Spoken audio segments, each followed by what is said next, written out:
यही साथियों, आज जानेंगे कि बलिया लोकसभा से किसको समाजवादी पार्टी प्रत्याशी बना सकती है। साथियों, कौन वो दिग्गज हैं कि समाजवादी पार्टी उनको साइकिल की सवारी एक बार फिर से करवा सकती है। साथियों, सारे सवालों के आपका जवाब देंगे। साथियों, आज बलिया के पुराने चुनावों का भी जिक्र करेंगे, पुराने चुनावों का आंकड़ा आपके साथ रखेंगे, आपके सामने स्क्रीन पर रखेंगे, ताकि आपको भी नॉलेज हो, जानकारी हो कि पिछली बार समाजवादी पार्टी ने, भारतीय जनता पार्टी ने और कौमी एकता दल ने, अफजाल अंसारी ने और जितने भी प्रत्याशी थे कितने वोट पाए थे, किन किन कारणों से वोट पाए थे। साथियों, आप सभी चीजों की जानकारी के लिए आप इस वीडियो पर पहली बार आए हैं तो चैनल को सब्सक्राइब करके और बेल आइकन को दबा लीजिएगा। साथियों, और आप बलिया के आसपास के होंगे तो अपने प्रत्याशी के बारे में जरूर राय दीजिएगा। साथियों, जैसा कि आप जानते हैं 2019 का चुनाव का समय था। साथियों, समाजवादी पार्टी ने अपने सबसे मजबूत,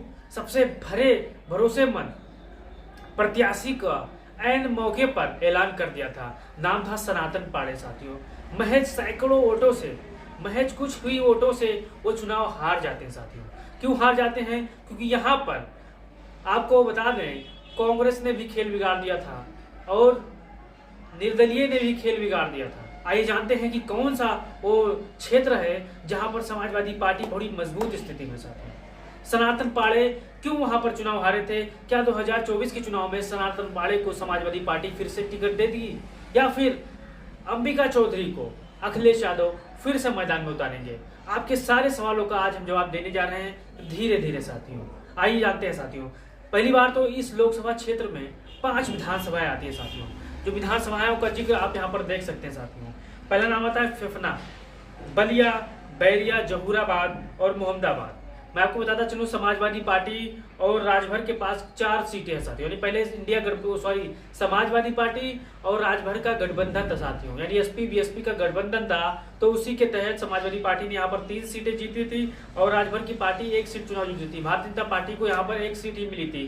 क्यों मिली थी आप सब जानते हो। साथियों, और ये बहुत ही दिलचस्प मुकाबला था, क्योंकि राजभर वोट यहाँ पर ज्यादा है, मुसलमान भाइयों की वोट ज्यादा है, पिछड़ों की वोट ज्यादा है, दलितों की वोट ज्यादा है, अगड़े भाइयों की वोट ज्यादा है। साथियों, यानी हर धर्म, हर जाति की वोट यहाँ पर बहुत ही निर्णायक भूमिका निभाते हैं। साथियों, आइए जानते हैं कि 2014 के चुनाव में कौन से प्रत्याशी थे, चुनाव लड़ रहे थे, कितना वोट पाए थे। साथियों, आप स्क्रीन पर यहाँ पर देख सकते हैं। साथियों, 2014 के चुनाव में बीजेपी ने भरत सिंह को उम्मीदवार बनाया था। साथियों, जो 3,59,000 वोट पाकर विजय घोषित हुए थे। साथियों, फिर समाजवादी पार्टी ने नीरज शेखर को उम्मीदवार बनाया था, जो 2,20,000 वोट पाकर दूसरे स्थान पर थे। साथियों, फिर कौमी एकता दल से लड़े थे अफजाल अंसारी साहब, जो कि अब समाजवादी पार्टी के साथ है। साथियों, यहाँ पर लड़े थे 1,63,943 वोट पाए थे यहाँ पर अफजाल अंसारी साहब। फिर वहीं पर बीएसपी के वीरेंद्र पाठक जी लड़े थे, 1,41,000 वोट उन्होंने भी पाए थे। साथियों,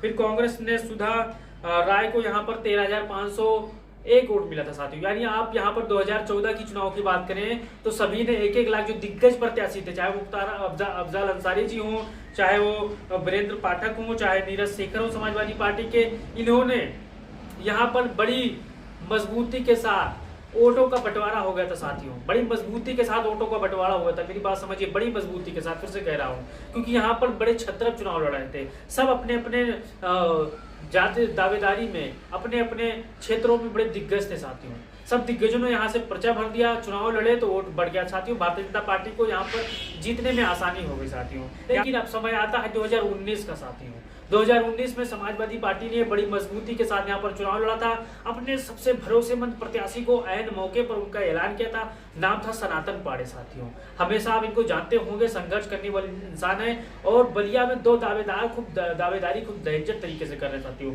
बड़ी मजबूती के साथ दावेदारी कर रहे हैं। आइए जानते हैं कि 2019 के चुनाव में क्या माहौल था, कितने वोट पाए थे, कौन से प्रत्याशी चुनाव लड़ रहे थे, आप यहाँ पर स्क्रीन पर देख सकते हैं। साथियों, 2019 के चुनाव में भारतीय जनता पार्टी की तरफ से थे वीरेंद्र सिंह मस्त, 4,70,000 वोट उन्होंने हासिल की थी। साथियों, फिर समाजवादी पार्टी के सनातन पाड़े थे, 4,53,000 वोट यहाँ उन्होंने हासिल की थी। साथियों, फिर राजभर की पार्टी विरोध ने यहाँ पर मैदान में उतारा था। साथियों, यानी वो प्रकाश राजभर की पार्टी 2019 के चुनाव में भी चुनाव लड़ रही थी। साथियों, यहाँ पर 35,900 वोट यहाँ पर हासिल की थी। साथियों, तो समाजवादी पार्टी महज कितने हजार वोटों से चुनाव हारी थी, आप कमेंट बॉक्स में बलिया के साथी होंगे तो जानते होंगे, क्योंकि मैं यहाँ पर वो क्लियर नहीं करूंगा, क्योंकि देखते हैं कि आप कितना जानकारी रखते हो अपने बलिया के सांसद के बारे में साथियों। आप कमेंट बॉक्स में बताइए कि बलिया के जो सनातन पाड़े थे कितने सैकड़ों वोट से हारे थे साथियों, हजारों वोट से नहीं सैकड़ों वोट से चुनाव हारे थे साथियों। आइए जानते हैं यहाँ पर सबसे ज्यादा प्रभाव किसका है साथियों। क्या मुख्तार अंसारी का परिवार का है, क्या राजभर के परिवार का है, या किसी और तीसरे का साथियों। तो मैं आपको बताता चलूं 2019 के चुनाव में राजभर का प्रभाव मात्र 35,000 वोट वहां पर हासिल की थी।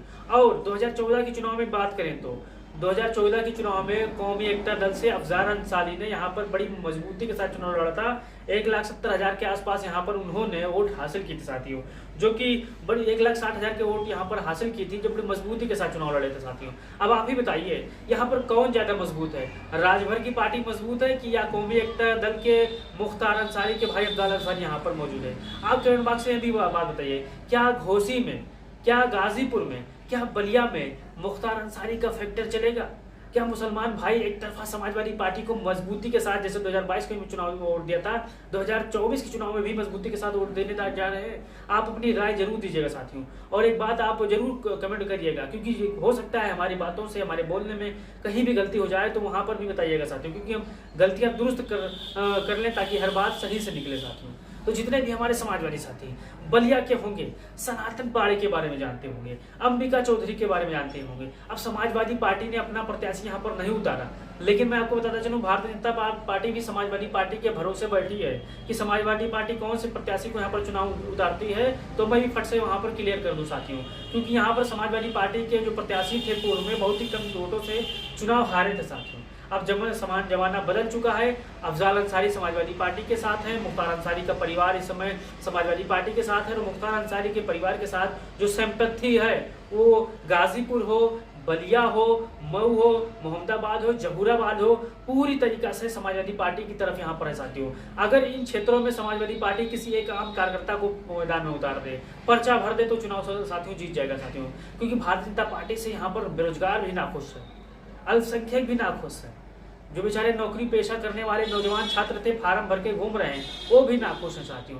कोई खुश नहीं है साथियों, किसान हो, नौजवान हो, सभी दुखी हैं साथियों, क्योंकि इन्होंने ऐसा काम किया था, 2 करोड़ नौकरी का वादा किया था, लेकिन मिला आधा करोड़ भी नहीं साथियों। अब जितने भी हमारे समाजवादी साथी इस वीडियो पर पहली बार आए हैं वो अपनी राय जरूर दीजिएगा, क्या समाजवादी पार्टी यहाँ पर कितने लाख वोटों से चुनाव जीतेगी, और बलिया से किसको समाजवादी पार्टी संभावित प्रत्याशी बना सकती है साथियों। जो पहला नाम चल रहा है सनातन पाड़े का, दूसरा नाम है अंबिका चौधरी का। ये 2 लोग ऐसे हैं जो बड़ी मजबूती के साथ इस क्षेत्र में दावेदारी कर रहे हैं, और समय आने पर ये चुनाव जीत भी लेंगे साथियों। आप जरूर